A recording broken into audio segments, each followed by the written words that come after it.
Good evening. This is Akashvani Kohima. I am Jonas Yanthan with Evening News. The headlines.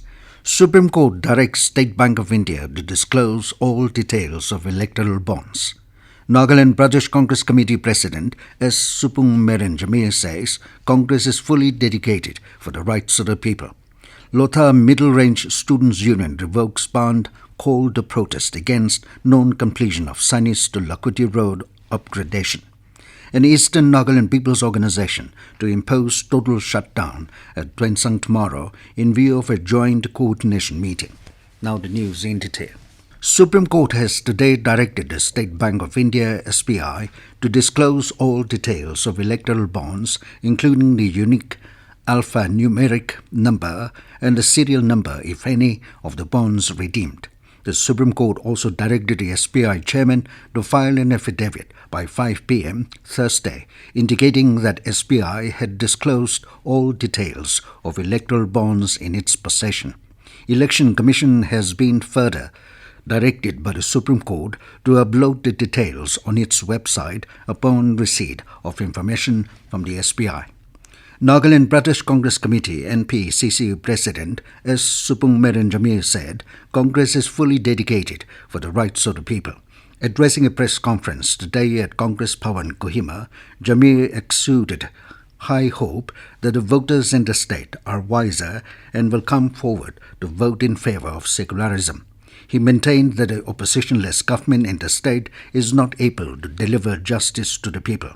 On the demand of Eastern Nagaland People's Organization for Frontier Nagaland Territory, Jamir said their demand is genuine and said they are fighting for their rights.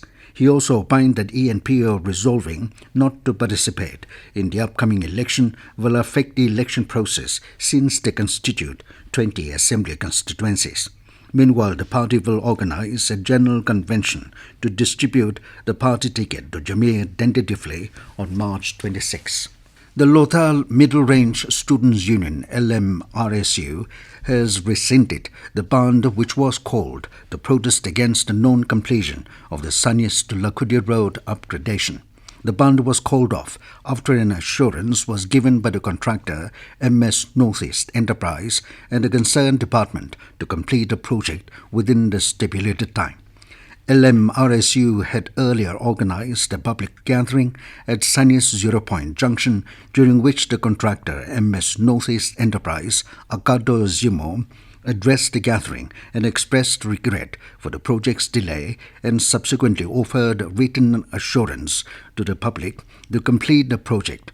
Zimo assured that work would recommence on March 25 and gave a steadfast commitment to finish the project by April 30 in accordance with government's specification. The Eastern Nagaland People's Organization (ENPO) said that there will be a total shutdown at Tuensang headquarters tomorrow in view of the joint coordination meeting with all legislators from Eastern Nagaland and Member of Parliament Rajya Sabha.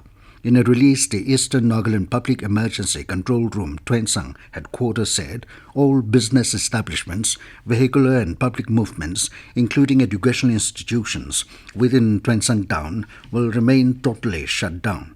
However, medical emergencies, fire and emergency services are exempted from the purview of the shutdown, including all invitees attending the public meeting. The invitees are also asked to come in their private vehicles without any personal bodyguards. The Eastern Naga Students' Federation had earlier called for a meeting with the Member of Parliament Rajya Sabha and the 20 elected legislators from Eastern Nagaland on the 14th of March, but was rescheduled to 19th March since the legislators had travelled to Delhi to meet with central leaders. This news comes to you from Akashvani, Kohima. You can also listen to this news bulletin on News On Air app and YouTube channel AIR News Kohima.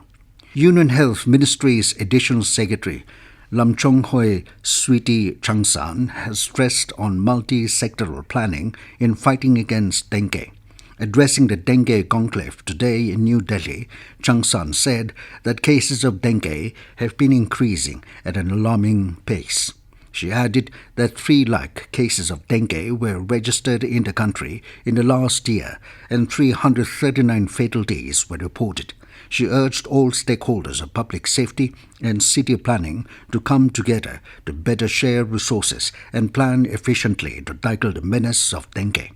The additional secretary also highlighted that rapid urbanization and climate change have exacerbated the challenges in the fight against the mosquito-borne disease.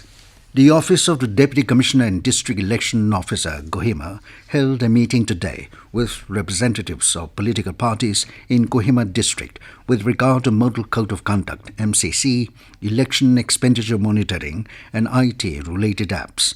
Additional Deputy Commissioner Kohima, Rosito Nguri, while chairing the meeting, informed representatives of the political parties that there will be no shortcuts in regard to election matters and urged them to follow and observe all necessary norms and model code of conduct as envisaged by the Election Commission of India for the conduct of free and fair election.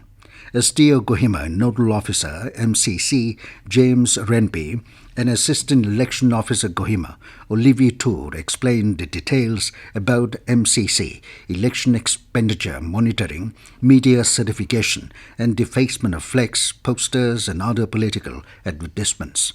District Informatics Officer J.G. Lorin gave detailed information about the usage of Sovita apps for online nomination and permission, and also requested the concerned to apply any required documents at least 2 days ahead and in a PDF format only. While Senior Program Officer IT Department Samuel highlighted the detailed information about the usage of C-Vigil apps for online certification and complaints. Deputy Commissioner Mogukchung Tsuvise Poji urged all political party leaders to uphold a positive image and set an example for their members. Addressing a meeting of the district-level standing committee, Poji stressed on the importance of conducting a free, fair and peaceful election and encouraged adherence to election decorum in accordance with the Election Commission's guidelines. Assistant Commissioner Ajit Kumar, while delivering a concise overview of the Model Code of Conduct during the election, urged against the religious and communal tensions and emphasized the avoidance of bribery and intimidation. Superintendent of Police Mogukchung Vesupra Gezo reiterated the importance of cooperation with the law enforcement and emphasized the necessity of a peaceful election. Gezo also cautioned against misuse of social media and its potential adverse effects. Meanwhile, the DC issued a prohibited order under Section 144 CRPC banning carrying of licensed arms till the declaration of results. Further, all arms license holders under Mogukchung District are directed to deposit their arms license along with a weapon at the nearest police station on or before 30th of March. Following the announcement of the date of election for the Lok Sabha 2024, all the printing press in the state have been directed to follow the guidelines regarding printing of election posters and pamphlets. All the printing press are to clearly indicate the materials such as election posters, pamphlets, and names and addresses of the printers and publishers of any such materials printed by the press. The press have to furnish 4 copies of the printed materials along with a declaration of the publishers attached within 3 days of the printing to the Office of the Deputy Commissioner and District Election Officer. The printing press have been further directed to furnish the information regarding number of copies of the documents printed and the price charged for such printing job, not collectively but separately in respect of each election pamphlets, posters printed within 3 days of the printing of such documents.